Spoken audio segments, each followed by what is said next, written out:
రామ్ చరణ్ కొత్త సినిమాని దసరాకి విడుదల చేయాలని భావిస్తున్నారు.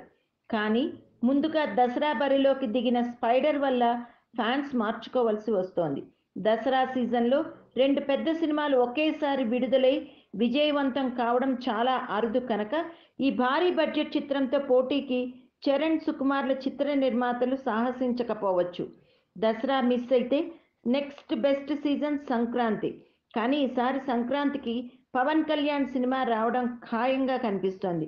మొదట్లో దసరాకి విడుదల చేద్దామని అనుకున్నారు. కానీ ఈ చిత్రానికి జరుగుతున్న బిజినెస్ని దృష్టిలో ఉంచుకొని హడావుడి పడటం దేనికని సంక్రాంతికి పవన్ 25ని వాయిదా వేసినట్లు అనధికారిక వార్తలు వస్తున్నాయి.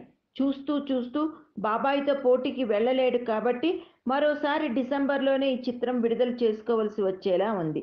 ధృవ డిసెంబర్లో రావడం వల్ల సీజన్ ఎఫెక్ట్ కాస్త పడిన సంగతి తెలిసిందే. ఈసారి కూడా చరణ్కి ఆ బాధ తప్పేట్లేదు. కాకపోతే సరిగ్గా ప్లాన్ చేసుకుంటే ఓవర్సీస్లో మంచి రెవెన్యూ సాధించే అవకాశం ఉంటుంది. అక్కడ December 3rd week best season.